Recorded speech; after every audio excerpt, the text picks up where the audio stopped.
नमस्कार दोस्तों, आज हम बात करेंगे कंवर लेक के बारे में, जो एशिया की सबसे बड़ी ऑक्सबो लेक है और एक समय पे प्रवासी पक्षियों का हेवन कही जाती थी। हजारों की संख्या में प्रवासी पक्षी यहाँ आसरा लेते थे, किंतु आज कंवर लेक अपने अस्तित्व के लिए संघर्ष कर रही है। It face many many challenge of survival. Bihar की किसी भी पॉलिटिकल पार्टी का ये चुनावी मुद्दा नहीं है कि कंवर लेक को भी बचाना है। ये वह लेक है जिसके लिए 2020 में किसान और मछुआरों के बीच गोलियां तक चल गई थी। अगर बात करें कवर लेक की, तो इसे कबर ताल भी कहा जाता है और ये बिहार की एकमात्र रामसर साइट है and it is Asia's largest oxbow lake situated in Begusarai district of Bihar. It is a residual oxbow lake formed due to the meandering of Gandak river, a tributary of Ganga. Ganga की सहायक नदी गंडक के घुमावदार होने की वजह से इस लेक का निर्माण हुआ है, जो कवर करते हैं majority of Indo Gangetic planes in the northern Bihar. अगर बात करें ऑक्सबो लेक की, तो ये एक यू शेप लेक होती है जिसका निर्माण तब होता है जब नदी का एक बड़ा सा हिस्सा कट के अलग हो जाता है। An oxbow lake is a U-shaped lake that forms when a river's wide meander is cut off and creating a free-standing body of water.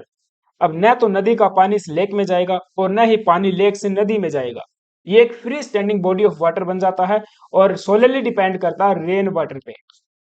तो यहाँ पे आप देख पाओगे हमारी गंडक रिवर है। गंडक रिवर के एक बड़े से हिस्से के कट जाने से यू शेप्ड कबर ताल का निर्माण हुआ, जो एशिया की सबसे बड़ी लेक है।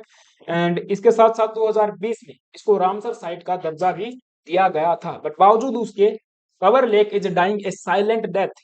हिस्टोरिक साइज अगर आप देखोगे तो 6 से 7 हजार हेक्टेयर में ये फैली हुई थी, लेकिन वर्तमान में ये 2000 हेक्टेयर से कम एरिया में रह गई है and 60% of its area is under illegal farming. और इस इलीगल फार्मिंग की वजह से इस बड़े पैमाने पर एल्गी का निर्माण हुआ। बहुत ज्यादा ग्रोथ जो है एल्गी में देखने को मिला, जिसकी वजह से मछलियों की जो प्रजातियां हैं ये डिक्लाइन हो गई, मछलियां वहां पे पनप नहीं पाई। एंड इसके अलावा जो बर्ड्स की पॉपुलेशन है वो भी यहाँ पे सरवाइव नहीं कर पाई।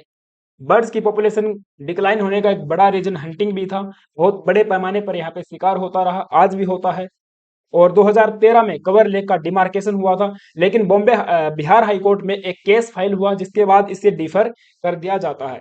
इसके अलावा और भी दूसरे रीजन है for the deterioration of the cover lake, जैसे कि encroachment and agricultural use. So illegal encroachment बहुत ज्यादा हुआ है इस लेक का। एंड फिर जैसे ही लेक सूखती गई समर रीजन में, आप समर सीजन में आपको पता है बारिश यहाँ पे नहीं होती है। और वैसे भी 2-3 साल हम देखते हैं नदर्न इंडिया में बारिश बहुत कम हुई है, जिसकी वजह से जो लेक्स हैं, पोन्ड्स हैं और छोटे मोटे जो भी तला या बावड़ी हैं वो सूख गई हैं। तो यही हाल हमारी कवर लेक का है, ये सूखती जा रही है। और जो जमीन सूख गई है वहां पे इलीगल खेती होती है, इलीगल एग्रीकल्चरल उसका यूज होता है, राइट। इसके अलावा रिडक्शन इन वाटर अवेलेबिलिटी, तो मैंने बताया पानी बारिश के ऊपर ही डिपेंड करती है। बारिश नहीं होगी तो पानी जो है इसका ड्राई होता चला जाएगा, सूखता चला जाएगा। इसके अलावा neglect and lack of conservation efforts. अब ठीक है, इसको रामसर साइट का दर्जा दे दिया गया है, लेकिन जो प्रयास इसको बचाने के लिए किए जाने चाहिए थे central government and state government की तरफ से, वो अभी तक नहीं हो पाए हैं। Despite it's recognition and the establishment of protected status, title has been done to actively preserve or enhance the lake's condition in recent years. Efforts to maintain its status as a Ramsar site have been minimal. केवल Ramsar site का दर्जा देना पर्याप्त नहीं होगा। इस lake के लिए जो एशिया की सबसे बड़ी ऑक्सबो लेक हमारे पास में है, हमें अलग से बजट जो एलोकेट करना पड़ेगा। और जो इंक्रोचमेंट हुआ है, जो इलीगल एग्रीकल्चरल यूज हो रहा है, उसको वहां से हटाना जो है पड़ेगा। इसके अलावा दूसरे भी थ्रेट्स हैं, जैसे कि ड्रेनेज होना, water abstraction, dumping dumping and canalisation. तो इस टाइप के भी जो इश्यूज हैं उनको भी हमें कहीं ना कहीं एड्रेस करना पड़ेगा। फिर हम बात क्यों कर रहे हैं इस लेख की, क्या सिग्निफिकेंस है, उस बारे में बात करते हैं। लेकिन उससे पहले आप सभी से छोटी सी रिक्वेस्ट है, यदि आप चैनल पे नए आए हो तो प्लीज से एक सब्सक्राइब करना और बेल आइकन को प्रेस करना। Now the significance of cover lake. तो सबसे बड़ी बात तो ये एक बायोडाइवर्सिटी हब है। The lake has been a significant habitat for diverse bird species, both migratory and local, making it a vital ecological site. बहुत बड़ी मात्रा में यहाँ पे माइग्रेटरी बर्ड्स आते हैं, इसके अलावा लोकल बर्ड्स हैं वो भी यहाँ पे पाए जाते हैं, तो एक बहुत बड़ा बायोडाइवर्सिटी हब ये लेक बनाती है।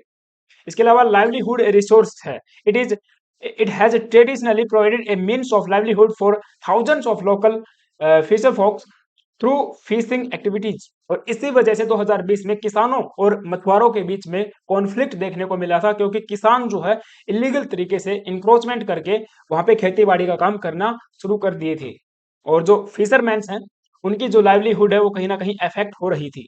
इसके अलावा इकोलॉजिकल इंपॉर्टेंस की बात करें तो as a Ramsar site the lake holds global ecological importance, जो कि जो भी एरिया या फिर जो भी वेटलैंड रामसर साइट की सूची में ऐड कर दिया जाता है तो उसका प्रोटेक्शन ग्लोबल नॉर्म्स के आधार पे होगा।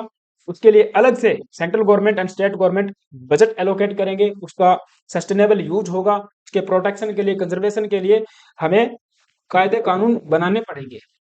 तो एक इकोलॉजिकल इंपॉर्टेंस भी इसका हो जाता है, अंतर्राष्ट्रीय स्तर का महत्व ये प्राप्त कर चुकी है। इसके अलावा सेंट्रल एशियन फ्लाईवे से जो 58 माइग्रेटरी वाटर बर्ड्स हैं वे यहाँ पे आते हैं और इसको रेस्ट हाउस के तौर पे इस्तेमाल करते हैं, यानी कि जो सेंट्रल एशिया से पक्षी आते हैं, माइग्रेटरी जो बर्ड्स आते हैं वो यहाँ पे रुकते हैं कुछ समय के लिए और अपने आप को रिफ्यूल करते हैं, तो उनके लिए भी ये एक बहुत बड़ा रेस्ट हाउस का काम करता है। इसके अलावा हम बात करें तो हमारे जो 5 क्रिटिकली इंडेंजर्ड स्पीसीज हैं उनका भी ये हेवन है, उनके लिए घर है। 5 में से 3 तो यहाँ पे वल्चर बताए जाते हैं, गिद्ध हैं, और 2 एक ये पक्षी हो जाएगा और एक ये बतख है। तो यहाँ पे इनके नाम है जो वो भी आप देख पाओगे, रेड हेडेड वल्चर ये वाला, इसके अलावा व्हाइट रैम्ड वल्चर ये वाला, एंड इंडियन वल्चर ये, इसके अलावा सोशिएबल लैपविंग ये पक्षी है, एंड ये बियर पोचार्ड। तो ये 5 जो पक्षी हैं ये क्रिटिकली इंडेंजर्ड की लिस्ट में शामिल हैं, विलुप्ति की कगार पे हैं, आईयूसीएन की रेड लिस्ट में आप समझिए इनको डाला गया है। तो यहाँ पे थोड़ी बहुत इनकी प्रजातियां जो है पाई जाती है। इसके अलावा हम बात कर सकते हैं गवर्नमेंट के द्वारा उठाए गए स्टेप्स की। तो 1986 में स्टेट गवर्नमेंट ने यानी कि बिहार की सरकार ने इसे नोटिफाई किया था एज ए प्रोटेक्टेड एरिया। फिर इसके बाद सेंट्रल गवर्नमेंट ने इसे बर्ड सेंचुरी के रूप में तब्दील किया एंड 2020 में इसे रामसर साइट का दर्जा मिला, लेकिन बावजूद उसके कब्रताल धीरे धीरे मर रही है। लेकिन आज हम देखते हैं 2024 में इसका पानी जो है बहुत सूख गया है, मछलियां वो है जो है मछलियां मर रही है, पक्षी यहाँ पे नहीं आते हैं।